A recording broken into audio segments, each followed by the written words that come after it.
उपमुख्यमंत्री फडणवीस रात्रीच दिल्लीमधून मुंबईमध्ये परतले। ओम बिर्ला यांच्या घरगुती कार्यक्रमासाठी ते दिल्लीला गेलेले होते। त्यांच्या दिल्ली दौऱ्यादरम्यान राज्याच्या मुख्यमंत्री पदासंदर्भात निर्णय होईल अशी शक्यता होती, मात्र राज्याच्या राजकारणासंदर्भात काल कोणतीही बैठक झाली नाही। मुंबईतील एक दिवसीय अधिवेशनाच्या हालचाली सुरू झालेल्या आहेत। विधान भवनात स्टेज आणि मंडप बांधायला सुरुवात झाली आहे। आमदारांच्या शपथविधीसाठी 28 किंवा 29 नोव्हेंबरला अधिवेशन होणार आहे। राज्य जिंकल्यानंतर भाजपने आता आपली सारी ताकद स्थानिक स्वराज्य संस्थांच्या निवडणुकांसाठी वापरण्याची भूमिका घेतलेली आहे। निवडणुकांची आतापासूनच तयारी करण्याच्या सूचना भाजपचे प्रदेशाध्यक्ष चंद्रशेखर बावनकुळे यांनी पक्षाच्या जिल्हाध्यक्षांना दिल्या आहेत। आपण 8 टर्म आमदार झालो आहोत, त्यामुळे आता आपल्याला मंत्रिपद मिळावं अशी इच्छा शिवसेनेचे आमदार अर्जुन खोतकर यांनी बोलून दाखवली आहे। देवेंद्र फडणवीसांचा चेहरा जनतेने स्वीकारला असून महाराष्ट्राचे मुख्यमंत्री फडणवीस होतील असा विश्वास आमदार रवी राणा यांनी व्यक्त केलाय। भाजपला मोठ्या प्रमाणात एक हाती यश मिळालेलं आहे, त्यामुळे मुख्यमंत्री फडणवीस होतील असंही रवी राणा म्हणाले। रश्मी शुक्ला राज्याच्या पुन्हा पोलीस महासंचालक झालेले आहेत। संजय कुमार वर्मा यांच्याकडून तात्काळ पदभार स्वीकारण्याचे आदेश गृह विभागाकडून त्यांना देण्यात आले। शिवसेना उद्धव बाळासाहेब ठाकरे पक्षाचे आमदार आदित्य ठाकरे यांनी महायुतीवर टीका केली आहे। विधानसभा निकालाला 48 तास होऊन गेले, मात्र तरीही महायुतीचा मुख्यमंत्री पदाचा चेहरा हा अद्याप जाहीर झालेला नाही अशी टीका आदित्य ठाकरे यांनी केली आहे। देवेंद्र फडणवीस मुख्यमंत्री व्हावेत अशी इच्छा प्रवीण दरेकरांनी बोलून दाखवली, तर फडणवीस मुख्यमंत्री व्हावे ही भाजपची इच्छा असल्याचंही त्यांनी म्हटलेलं आहे। महायुती चालवण्याचं कौशल्य फडणवीसांमध्ये आहे असंही ते म्हणाले। रंबेडला मतदान झाल्यामुळे विधानसभा निवडणुकीमध्ये आपल्याला फायदा झाला अशी कबुली राष्ट्रवादीचे ज्येष्ठ नेते दिलीप वळसे पाटील यांनी दिली आहे। मुंबईतील वायबी चव्हाण सेंटरमध्ये त्यांनी शरद पवार यांची भेट घेतली, त्या भेटीनंतर ते बोलत होते।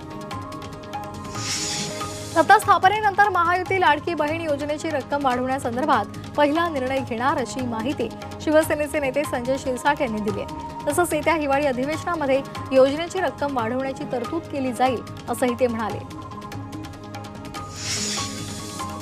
शिवसेना उद्धव बाळासाहेब ठाकरे पक्षाकडून विधिमंडळ गटनेतेपदी भास्कर जाधव यांची निवड करण्यात आलेली आहे। प्रतोदपदी सुनील प्रभू यांची पुन्हा एकदा वर्णी लागलेली आहे, तर विधिमंडळ नेतेपदी आदित्य ठाकरे यांची एकमतानं निवड झाली आहे। राष्ट्रवादी काँग्रेस पक्षाचं नाव आणि चिन्हासंदर्भात आज सर्वोच्च न्यायालयामध्ये सुनावणीची शक्यता आहे।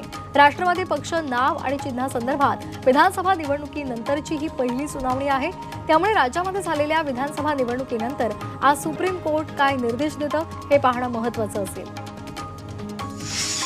शरद पवार आज पक्षाच्या पराभूत झालेल्या उमेदवारांची बैठक घेणार आहे। वायबी चव्हाण सेंटरमध्ये सकाळी 11 वाजता ही बैठक होणार आहे। काल त्यांनी नवनिर्वाचित आमदारांची बैठक घेतली होती। उद्धव ठाकरे आज निवडणुकीमध्ये पराभूत झालेल्या उमेदवारांची बैठक घेणार आहे। मातोश्रीवर दुपारी 12:30 वाजता ही बैठक पार पडेल। उमेदवारांना उद्धव ठाकरे मार्गदर्शन करणार आहेत।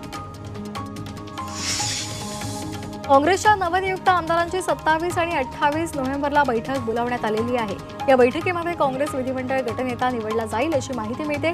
बैठकीमध्ये रमेश चेन्नीथला आणि प्रदेशाध्यक्ष नाना पटोले नवनियुक्त आमदारांना मार्गदर्शन करतील।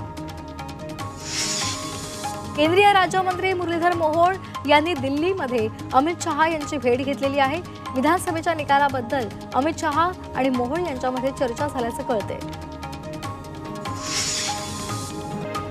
दिल्लीमध्ये भाजपचे नेते सुधीर मुनगंटीवार यांनी केंद्रीय संरक्षण मंत्री राजनाथ सिंह यांची भेट घेतलेली आहे।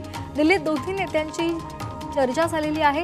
विधानसभा निवडणुकीच्या निकालानंतर झालेल्या भेटीला महत्त्व असून ही भेट सदिच्छा असल्याचं सुधीर मुनगंटीवारांनी म्हटलेलं आहे।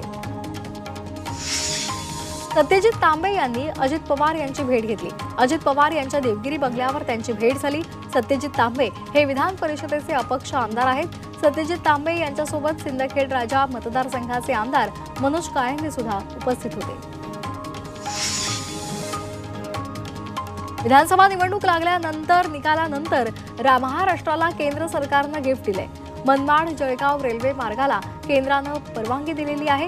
कॅबिनेटच्या बैठकीमध्ये 160 किलोमीटरचा मार्ग मंजूर झालाय।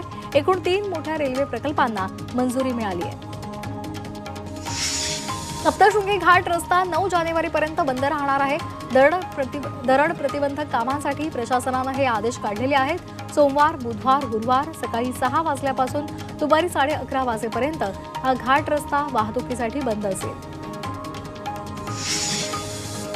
पुण्याहून देशांतर्गत आंतरराष्ट्रीय विमान उड्डाणांमध्ये आता वाढ झाली आहे। पुण्यामधून दुबई आणि बँकॉकसाठी थेट विमानसेवा सुरू झाली आहे। इंडिगो एअरलाइन्सने ही विमानसेवा सुरू केली आहे। पुण्यातून बँकॉकला जाण्यासाठी आठवड्यातून 3 दिवस ही विमानसेवा सुरू असेल। सोलापूर ते गोवा आणि सोलापूर ते मुंबई यासाठी विमानाचे तिकीट दर जाहीर झालेले आहेत। सोलापूर ते गोवा विमान प्रवास 1070 रुपये तर सोलापूर ते मुंबईसाठी 1465 रुपये तिकीट दर ठरवण्यात आलाय। ॲडव्हान्स तिकीट बुक केल्यानंतरच या सवलतीच्या दराचा फायदा घेतला जाणार आहे। आपल्या पसंतीचा गाडी नंबर आता घर बसल्या काढता येणार आहे। नवी गाडी घेतल्यानंतर ऑनलाईन पद्धतीने आपल्या आवडीचा नंबर मिळवता येईल।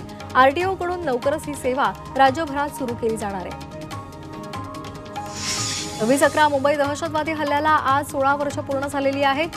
मुंबई शहरावर 26 नोव्हेंबर 2008ला 10 पाकिस्तानी दहशतवाद्यांनी भीषण हल्ला केला होता।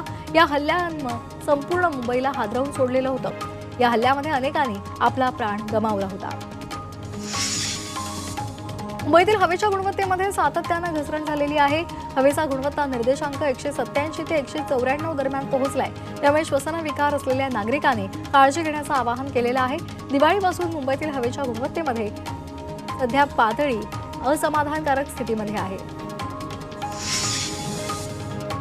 सातारा जिल्ह्यामध्ये थंडीचा कडाका वाढला आहे। तापमानाचा पारा 13 अंश सेल्सिअस पर्यंत घसरलेला आहे। त्यामुळे सकाळी मॉर्निंग वॉकला बाहेर पडणाऱ्या लोकांना स्वेटर आणि कानटोपीचा आधार घ्यावा लागतोय। भंडारा जिल्ह्यामध्ये थंडीचा कडाका वाढलाय। नोव्हेंबर महिन्याच्या अखेरीस जिल्ह्यामध्ये थंडी जाणवू लागलेली आहे। सध्या दाट धुकंही पडल्याचं पाहायला मिळतंय। थंडीमुळे नागरिकांनी गरम कपडे घालायला सुरुवात केली आहे। तसंच काही जणांनी शेकोट्यांचा आधार घेतलाय। कार्तिकी यात्रेनिमित्तानं लाखो वारकरी देहू आळंदीमध्ये दाखल होऊ लागलेले आहेत। आळंदीमध्ये संत ज्ञानेश्वर महाराज संजीवन समाधी सोहळा संपन्न होत आहे। या सोहळ्यानिमित्तानं राज्याच्या कानाकोपऱ्यातून हजारो वारकऱ्यांच्या पायी दिंड्या दाखल झाल्या।